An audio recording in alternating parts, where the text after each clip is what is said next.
السلام عليكم ورحمة الله وبركاته. الحمد لله رب العالمين والصلاة والسلام على أشرف الأنبياء والمرسلين نبينا محمد وعلى آله وصحبه أجمعين أما بعد. On commence Inch'Allah Ta'ala.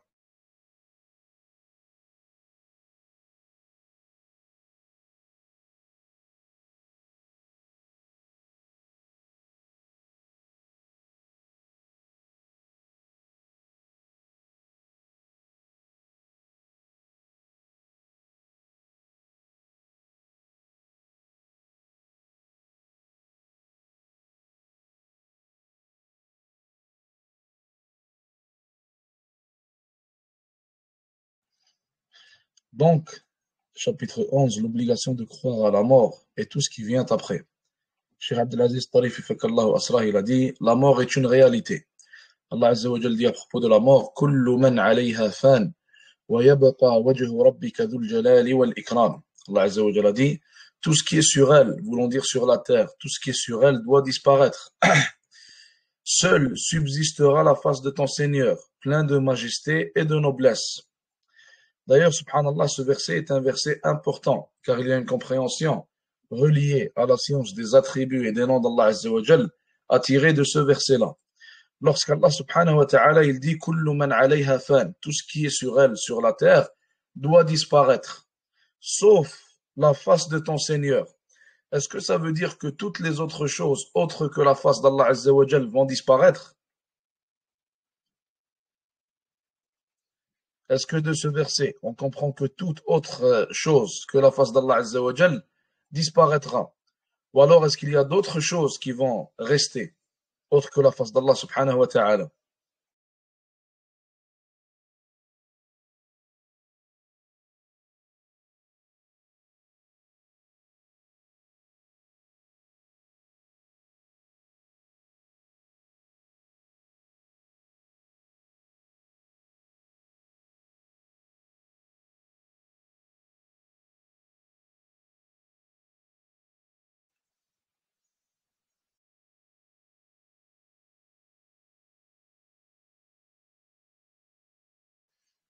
D'autres choses restent. C'est quoi la preuve? Ou quelles sont ces autres choses-là?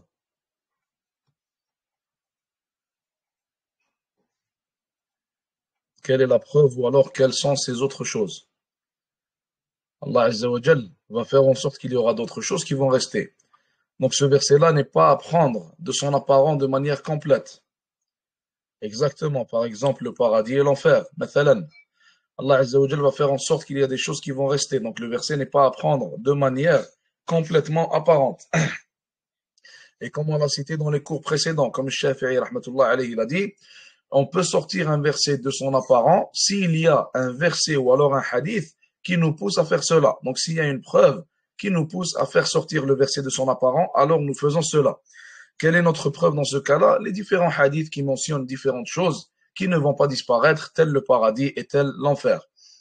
Il continue en disant croire en ce que la révélation a informé concernant ce qui suivra la mort, tel que l'épreuve de la tombe, son châtiment et ses délices, fait partie de la foi. D'ailleurs, pour revenir à ce verset-là, quand Allah Azza wa Jal dit Kullu man alayha fan, tout ce qui est sur elle doit disparaître. Le Coran a été révélé en arabe et parmi les manières de parler des Arabes, c'est qu'ils disaient des fois, en fait, ils utilisaient des fois le tout pour citer une partie de ce tout-là. Donc, quand Allah Azza wa Jal dit tout va disparaître, ce n'est pas vraiment tout, mais c'est une partie ou une grande partie de ce tout-là, tout simplement.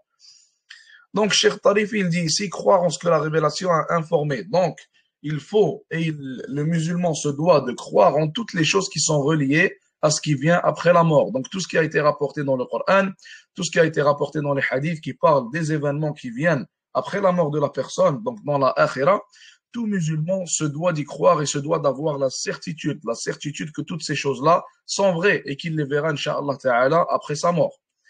Il continue en disant fait également partie de la foi, le fait de croire en la résurrection et au rassemblement. Allah Azza wa Jal dit وَنُفِخَ فِي الصُّورِ فَإِذَا هُمْ مِنَ الْأَجْدَاثِ إِلَى رَبِّهِمْ يَنْسِلُونَ. Et on soufflera dans la trompe, et voilà que des tombes, ils se précipiteront vers leur Seigneur. Et le Nabi alayhi salatu salam, il a cité dans le hadith authentique qu'il sera le premier à sortir de sa tombe, sallallahu alayhi wa sallam. Donc le premier à sortir de sa tombe sera notre prophète Mohammed, alayhi salatu wassalam. Et celui qui doute de cela mais croit en Allah Azza wa Jal. Allah subhanahu wa ta'ala dit dans le Coran, وَأَمَّا الَّذِينَ كَفَرُوا أَفَلَمْ تَكُنْ آيَاتِي تُتْلَى عَلَيْكُمْ فَاسْتَكْبَرْتُمْ وَكُنْتُمْ قَوْمًا مُجْرِمِينَ وَإِذَا قِيلَ إِنَّ وَعْدَ اللَّهِ حَقٌّ وَالسَّاعَةُ لَا رَيْبَ فِيهَا قُلْتُمْ مَا نَدْرِي مَا السَّاعَةُ إِنْ نَظُنُّ إِلَّا ظَنًّا وَمَا نَحْنُ بِمُسْتَيْقِنِينَ. Et quant à ceux qui ont mécru, il sera dit, mes versets ne vous étaient-ils pas récités, mais vous vous enfliez d'orgueil et vous étiez des gens criminels. Et quand on disait, la promesse d'Allah est vérité et l'heure n'est pas l'objet d'un doute, vous disiez, nous ne savons pas ce qu'est l'heure. Donc Allah Azza wa Jal nous parle ici du fait qu'il ne savait pas, ou plutôt il prétendait ne pas savoir ce qu'était l'heure. Donc il y avait un doute qui était rentré dans le cœur de ces gens-là, et quiconque doute de l'un des aspects de la akhira, alors qu'il sait qu'il a été réellement cité dans un verset, ou alors dans un hadith authentique, alors cette personne-là, sort automatiquement de la religion d'Allah Azza wa Jal. Donc, nous ne savons pas ce qu'est l'heure, et nous ne faisions à son sujet que de simples conjectures, et nous ne sommes pas convaincus qu'elle arrivera. Sans parler de celui qui dément le jour dernier. Donc, le jour dernier prend encore une fois le même jugement. Toute personne qui dément toute chose qui vient après la mort, alors qu'elle a été établie d'une manière authentique. Quand on dit authentique, ça veut dire quoi? Ça veut dire qu'elle figure soit dans un verset, ou alors dans un hadith qui est authentique. Car tant que le hadith est authentique, ça veut dire que le Nabi alayhi salatu salam a réellement prononcé ces paroles. Donc il faut y croire avec certitude tout simplement. Quiconque renie cela, alors cette personne aura renié un aspect de l'islam. Et quiconque renie un aspect de l'islam, il reniera avec cela tout l'islam. Allah Azza wa Jal dit بل كذبوا بالساعة وأعتدنا لمن كذب بالساعة سعيرا. Mais ils ont plutôt qualifié l'heure de mensonge. Nous avons cependant préparé pour quiconque qualifie l'heure de mensonge une flamme brûlante. Fait également partie de la foi le fait de croire au compte. Allah Azza wa Jal, on va tous lui rendre des comptes, subhanahu wa ta'ala. Allah Azza wa Jal va questionner chacun d'entre nous. Allah subhanahu wa ta'ala va parler à chaque personne, à chaque individu, à chacune de ces créatures qui sera jugée individuellement. Donc, comme il a été cité dans le hadith, sans ce qu'on appelle un turjuman, sans intermédiaire. Il n'y aura personne entre toi et Allah Azza wa Jal lorsqu'il va te juger le jour du jugement. Allah Azza wa Jal dit وَنَضَعُ الْمَوَازِينَ الْقِسْطَ لِيَوْمِ الْقِيَامَةِ فَلَا تُظْلَمُ نَفْسٌ شَيْئًا وَإِنْ كَانَ مِثْقَالَ حَبَّةٍ مِّنْ خَرْدَلٍ أَتَيْنَا بِهَا وَكَفَى بِنَا حَاسِبِينَ. Au jour de la résurrection, nous placerons les balances exactes. Nulle âme ne sera lésée en rien, fût-ce du poids d'un grain de moutarde, que nous ferons venir. Nous suffisons largement pour dresser les comptes. Donc, pour ce qui est des comptes, et pour ce qui est de al-mizan, pour ce qui est de ce qu'on appelle la balance, pour ce qui est des comptes et ce qu'on appelle la balance, il faut savoir qu'il y aura des gens qui n'auront que des mauvaises actions. Ils n'auront que des mauvaises actions, ils n'auront pas de bonnes actions. Qui sont ces gens-là?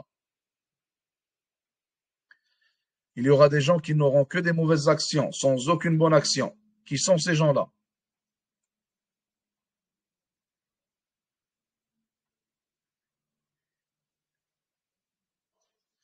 Ce sont les mécréants, exactement. Allah Azza wa Jal a cité dans le Coran qu'il rétribue les mécréants pour leurs bonnes actions dans cette dunya et non pas dans la akhira. Il y aura un deuxième type de gens qui auront des bonnes et des mauvaises actions. Qui sont ces gens-là?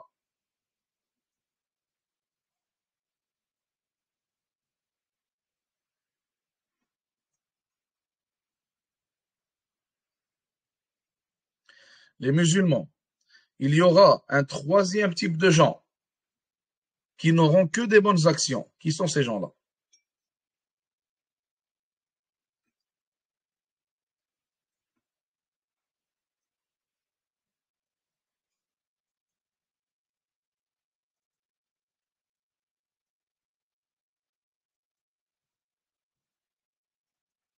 C'est le prophète alayhi salatu salam seul, tout simplement. Car Allah Azza wa Jalla lui a pardonné ses péchés, ceux qu'il avait fait et ceux qu'il allait faire, sallallahu alayhi wa sallam. Tous ses péchés sont pardonnés et ceci est propre et spécial seulement pour le prophète alayhi salatu salam. Donc, le cheikh continue en disant, par ailleurs, il fait partie de la foi que de croire en la rétribution et au châtiment. au paradis et à l'enfer. Allah Azza wa Jalla dit dans le Coran, فَأَمَّا الَّذِينَ شَقُوا فَفِي النَّارِ لَهُمْ فِيهَا زَفِيرٌ وَشَهِيقٌ. Ceux qui sont damnés seront dans le feu où ils ont des soupirs et des sanglots. وَأَمَّا الَّذِينَ سُعِدُوا فَفِي الْجَنَّةِ. Et quant aux bienheureux, ils seront au paradis. Et quant aux bienheureux, ils seront au paradis. Et d'ailleurs, le fait qu'Allah Azza wa Jal rétribue certains et châtie d'autres, ça c'est une preuve en réalité pour l'existence, ou plutôt une preuve qui appuie l'existence du libre arbitre. Allah Azza wa Jal nous a accordé le libre arbitre comme on a vu hier, il l'a accordé aux êtres humains, il l'a accordé aux djinns. Il y a une différence d'opinion à propos des anges. Certains savants comme Cheikh Tarif ils disent que les anges ont un libre arbitre, d'autres disent que non. Maintenant, le fait qu'Allah Azza wa Jal châtie des personnes et rétribue d'autres personnes prouve en réalité que nous avons le libre arbitre. Car seulement la personne qui avait le choix de faire quelque chose est récompensée ou alors châtiée pour ce qu'elle a fait, que ce soit bon ou alors mauvais, dépendamment. Dans la situation où une personne est forcée à faire quelque chose, même forcée à commettre la mécréance, Allah Azza wa Jal lui pardonne cela. Bien sûr, il y a des règles et des conditions, ce n'est pas à prendre de manière apparente directement. Donc, il y a des conditions qui viennent avec ça. On avait déjà expliqué ça dans certains cours. Bref, Allah Azza wa Jal pardonne à la personne qui est forcée. Et Allah Azza wa Jal châtie ou alors rétribue la personne qui a le choix de faire une action. Donc, elle est rétribuée pour la bonne action qu'elle choisit de faire. Elle est châtiée possiblement, si Allah Azza wa Jal ne lui pardonne pas, pour la mauvaise action, qu'elle fait, si elle a choisi d'en faire une mauvaise.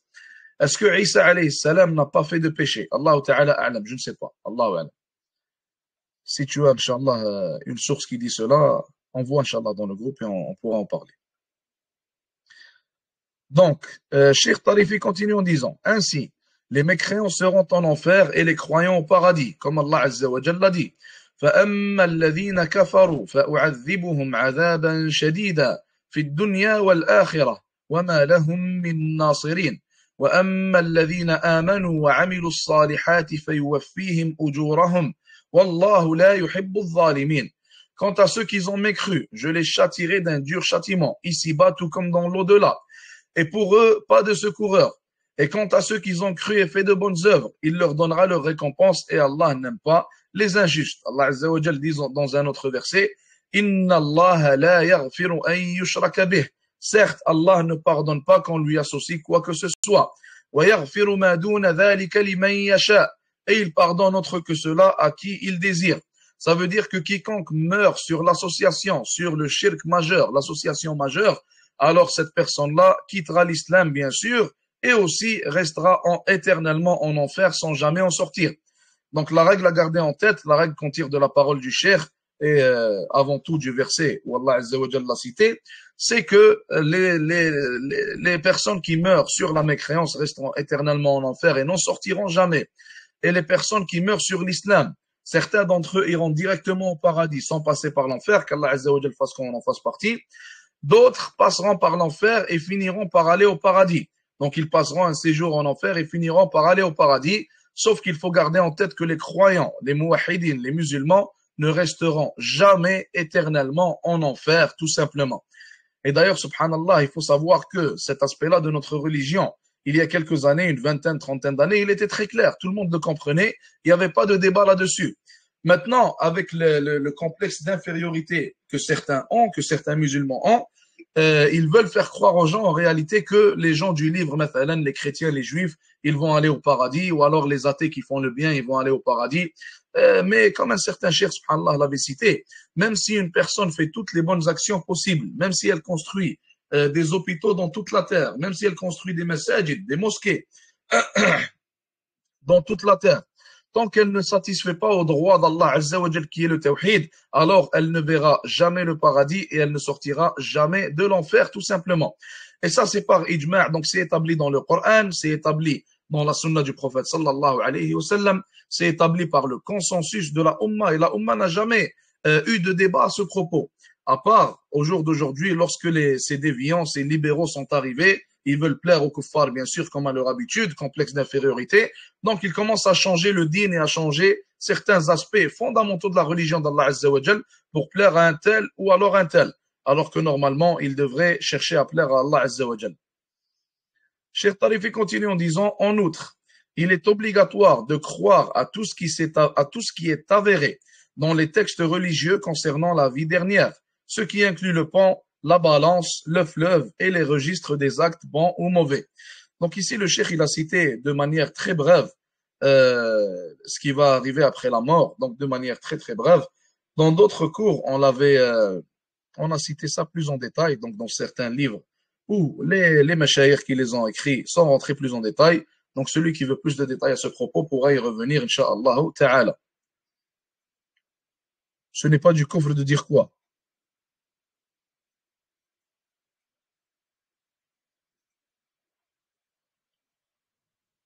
Pour l'instant, est-ce que tout le monde comprend? On passe à autre chose. Ou alors, est-ce qu'il y a des questions?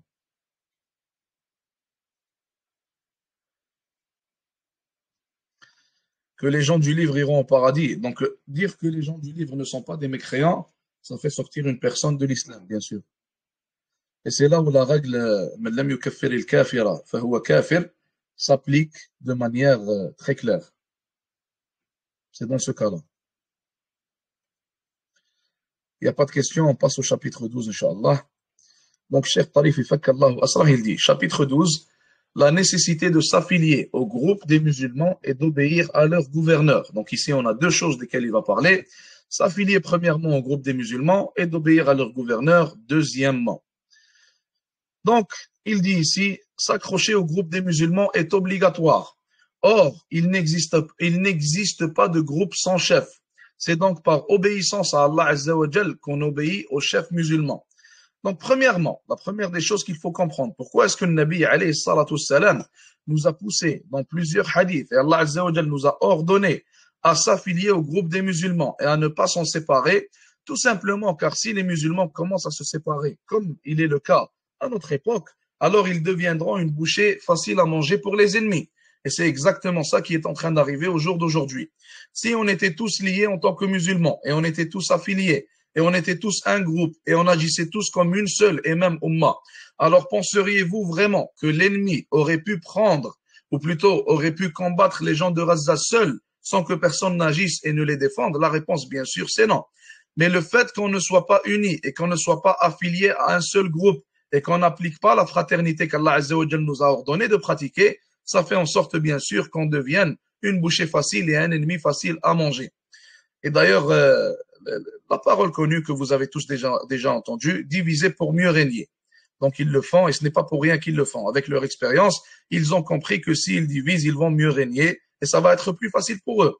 Et ils ont compris que si ils veulent prendre un groupe au complet sans le diviser, alors ça va être très difficile, voire même impossible.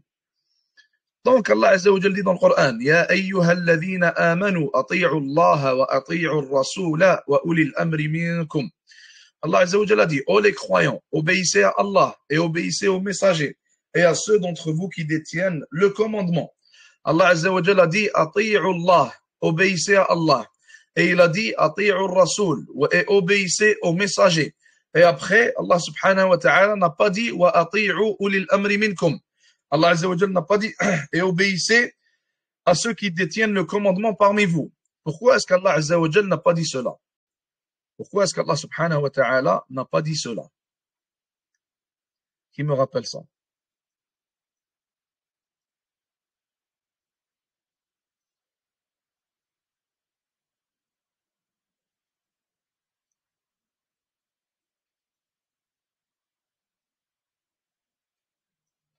Regarde, Allah subhanahu wa ta'ala ici, il a dit, Ya ayyuhalladhina amanu, ô les croyants, obéissez à Allah. Donc il y a le terme obéissez ici. Après il a dit, et obéissez aux messagers. Encore une fois, on retrouve le terme obéissez. Et après il a dit, et à ceux d'entre vous qui détiennent le commandement, sans le terme obéissez. Pourquoi est-ce qu'Allah Azza wa Jal n'a pas répété l'ordre d'obéir à ceux d'entre nous qui tiennent le commandement? Voilà, exactement. Allah subhanahu wa ta'ala, il a fait en sorte que son obéissance à lui, elle soit indépendante. Quand Allah Azza wa Jal t'ordonne une chose, tu y obéis directement, sans poser de questions.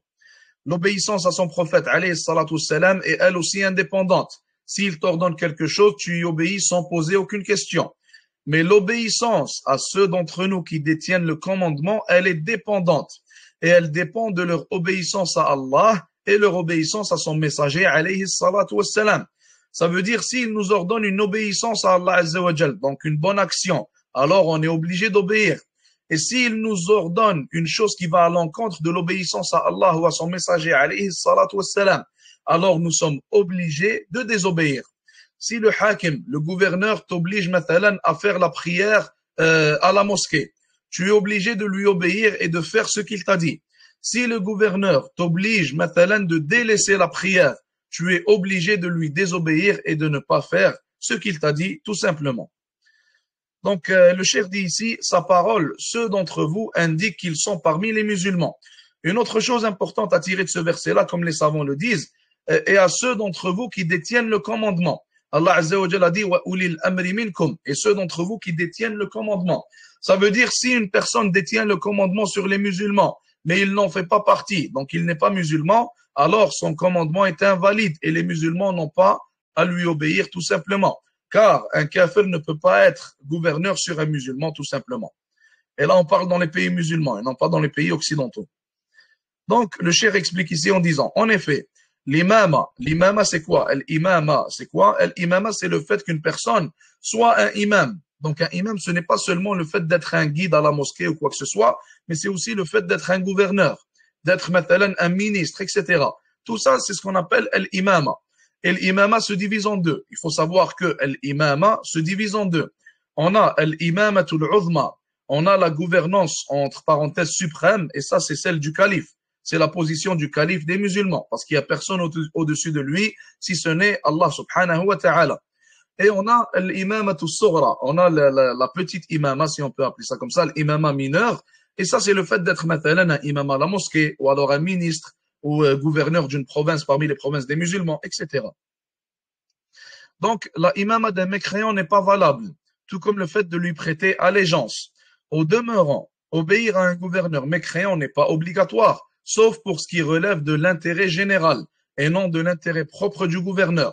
Donc l'intérêt général, c'est quoi? Mathalan, déjà, ça va être une obéissance à Allah Azza wa Jal. Par exemple, le fait de ne pas voler, le fait de ne pas nuire aux musulmans, le fait de respecter la route, mathalan, dans un pays musulman, etc.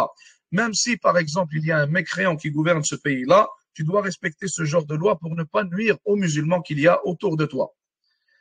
Si celui qui détient l'autorité n'est pas savant, alors il doit prendre un savant comme ministre, afin que les affaires religieuses et matérielles soient en ordre. Allah Azza wa Jalla a dit, وَإِذَا جَاءَهُمْ أَمْرٌ مِّنَ الْأَمْنِ أَوِ الْخَوْفِ أَذَاعُوا بِهِ وَلَوْ رَدُّوهُ إِلَى اللَّهِ وَإِلَى الرَّسُولِ وَإِلَى أُولِي الْأَمْرِ مِنْهُمْ لَعَلِمَهُ الَّذِينَ يَسْتَنبِطُونَهُ مِنْهُمْ.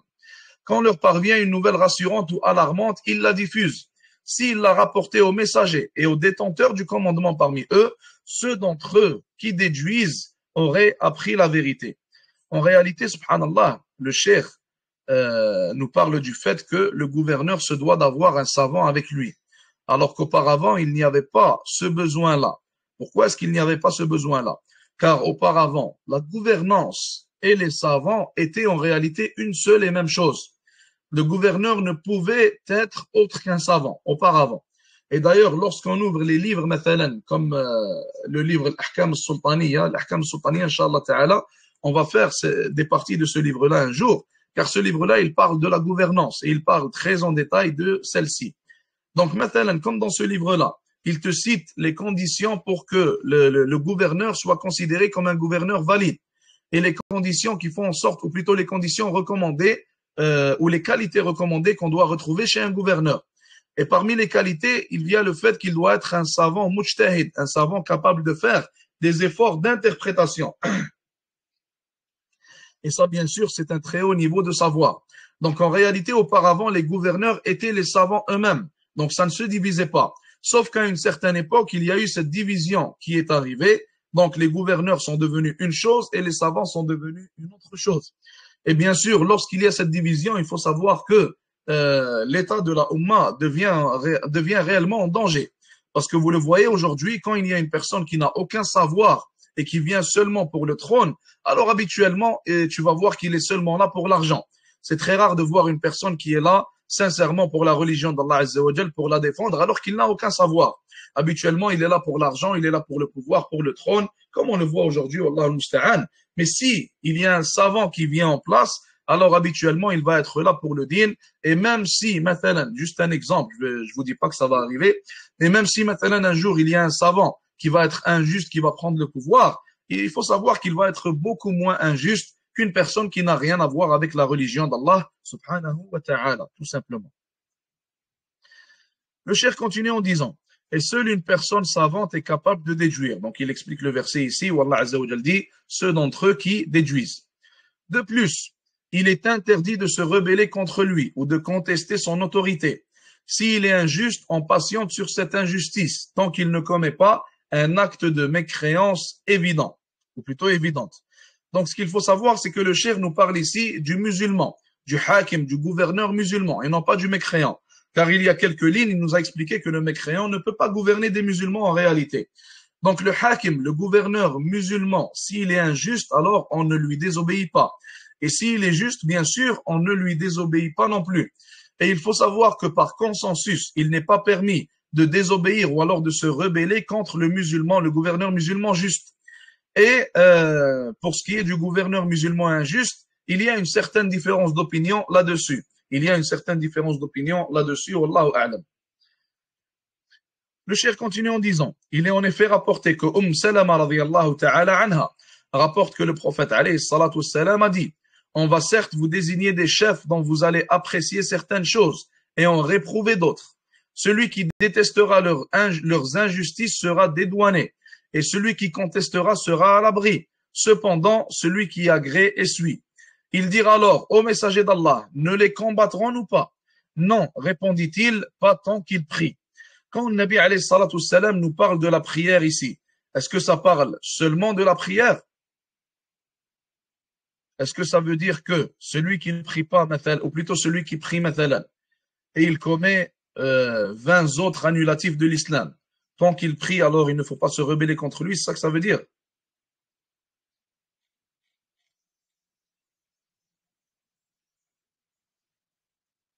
Voilà, tant que le gouverneur est musulman.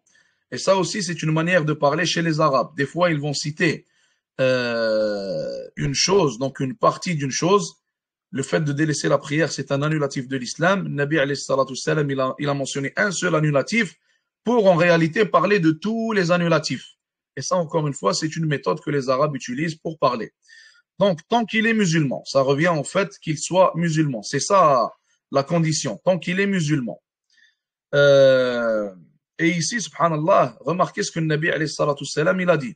Celui qui détestera leurs injustices sera dédouané. Et celui qui contestera, quand quelqu'un conteste les injustices d'une personne ou alors d'un gouverneur, habituellement, il les conteste comment? Il va les contester en parlant. Il va les contester en disant certaines choses contre ce gouverneur-là. Donc, ce hadith-là nous prouve en réalité que la position que certains prennent, disons qu'il n'est pas permis de parler du gouverneur s'il commet un mal, est complètement contraire à la sunna, car le Nabi alayhi salatu salam nous dit ici, qui contestera. Et eux, bien sûr, ils ont pris un seul hadith qu'ils veulent comprendre à leur manière, alors qu'il y a toute une explication derrière ce hadith-là. Et d'ailleurs, le sujet, le chapitre de la gouvernance en islam, ce n'est pas un petit chapitre ou alors un chapitre simple. Et quand tu rentres, subhanallah, sur YouTube, mathalan, sur les réseaux, tu vas trouver un maître Ali qui ne comprend rien à l'arabe, qui ne comprend rien à la religion d'Allah Azza wa Jal, en train d'attaquer les gens car il a vu un seul hadith, il a lu un seul hadith qui parle de la gouvernance et il pense que tout tourne autour de ce même hadith-là. Alors qu'il y a des dizaines et dizaines de hadiths et de versets qui parlent du sujet de la gouvernance qu'il faut comprendre avant de parler. Ceux qui ont une question, on voit, Inch'Allah Ta'ala, et on va essayer d'y répondre, Inch'Allah. Donc, le cheikh continue en disant, on conseille avec science et sagesse, en ayant pour but d'effacer le mal ou de le diminuer, pas en cherchant à se venger et se défouler sur la personne. Il a été rapporté dans Muslim que le Nabi alayhi salatu salam a dit, la religion c'est la bienveillance. Nous dîmes envers qui? Il dit envers Allah, son livre, son messager, et envers les chefs musulmans et l'ensemble de la population. Donc, ad-dinun nasiha, la religion c'est le bon conseil. Traduit autrement, la religion c'est le bon conseil. Et même les chefs des musulmans, eux aussi, ont droit à ce conseil-là. Et il nous est obligatoire, excusez-moi, il nous est obligatoire, si on voit l'un des chefs des musulmans changer la religion d'Allah Azza wa Jal, corrompre la religion d'Allah subhanahu wa ta'ala, de défendre la religion et de parler contre ce qu'il fait publiquement. Tout simplement car l'honneur de la religion est plus important que l'honneur d'un tel ou d'un tel, même s'il est un gouverneur, tout simplement. Et d'ailleurs, si des fois on va à l'encontre de certaines opinions, de certains compagnons, radiyallahu ta'ala anhum, des fois il y a des différences d'opinion entre les compagnons, et bien sûr, quand il y a une différence d'opinion, un seul avis est vrai et l'autre c'est une erreur, tout simplement. Des fois, on va aller à l'encontre de certaines opinions, de certains compagnons, car la religion d'Allah Azza wa Jal, son honneur est plus important que l'opinion d'un tel, même si c'est un compagnon, radiyallahu ta'ala anhum. Alors que dire de ceux qui viennent après eux, parmi les gouverneurs injustes et corrompus? Le cheikh continue en disant, il n'est pas permis de l'espionner, ni de divulguer les erreurs qui le concernent à titre personnel, ni de propager ses défauts et ses péchés. Dans tous ces cas, on doit le conseiller en privé.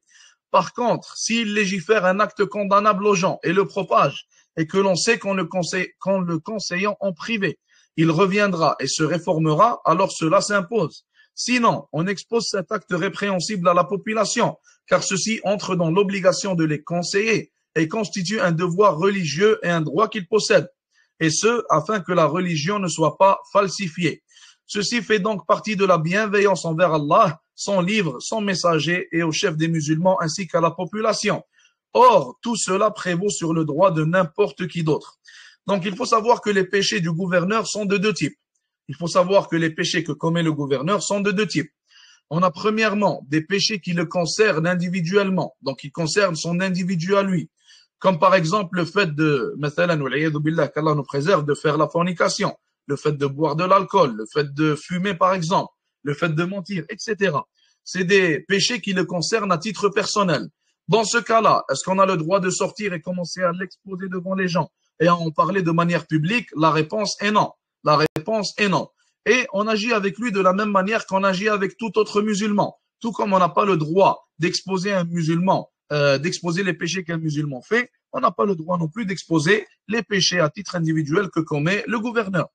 Le deuxième type de péché que commet le gouverneur sont des péchés qui vont affecter la religion et affecter le public. Donc ça va affecter la religion des gens et ça va affecter les gens d'une manière publique. Mathalan, quelqu'un qui ramène, comme il se passe en Arabie Saoudite, des danseuses, des gens qui insultent Allah Azza wa Jal, des gens qui propagent l'athéisme, comme ils ont ramené un certain soi-disant professeur pour propager l'athéisme et l'enseigner, etc. Dans ce cas-là, ce deuxième type de péché que commet le gouverneur, on a l'obligation d'en parler et on a l'obligation de le réfuter, excusez-moi, tout simplement car l'honneur de la religion d'Allah Azza wa Jal et la religion des gens est plus importante que l'honneur d'un tel, même s'il est gouverneur. Donc, le cheikh continue en disant, par ailleurs, le savant ne doit pas s'éloigner des affaires des gens ou se désintéresser de leurs biens. L'ascétisme louable, c'est celui qui amène le savant à ne pas se préoccuper de son propre intérêt matériel. Quant au fait de se désintéresser des droits matériels des autres, cela n'est pas louable. Qu'il secourt l'oppressé, ne serait-ce que d'un dirham, qu'il nourrisse le pauvre, ne serait-ce que d'une date, car le savant dispose d'une autorité. De plus, améliorer la vie des gens est un moyen d'améliorer leur religion. À ce titre, on retrouve que le prophète sallallahu alayhi wa sallam, qui n'a en effet jamais été attiré par des trésors, par les trésors de ce bas monde, prenait pourtant la défense de l'esclave Barira en sermonnant les gens à ce sujet, alors que ce n'était qu'une histoire de quelques dinars. Donc, résumé de ce que le cheikh vient de nous dire, le savant, il est là pour préserver la religion des gens et il est là aussi pour préserver la dunya des gens. Il n'est pas là seulement pour la religion ou alors seulement pour la dunya. Son devoir est de protéger et préserver la religion des gens ainsi que leur dunya, tout simplement. Et c'est ça normalement le devoir des savants. Et normalement, l'autorité numéro 1 dans les pays musulmans, ce sont les savants et non pas les gouverneurs. Et comme on a expliqué malheureusement au jour d'aujourd'hui, la gouvernance et le savoir se sont divisés en deux choses différentes, alors qu'auparavant, elles étaient une seule chose. Donc on a fini avec ça car on a un autre cours, on est déjà en retard. Jazakumullah khair, ça va être le dernier cours pour ce qui est des chapitres sur la croyance de Cheikh Tarifi. Donc on aura fait tous les chapitres sauf un. Jazakumullah khair wa sallallahu wa sallam wa baraka ala nabiyyina Muhammad. Wassalamu alaykum wa rahmatullahi wa barakatuh.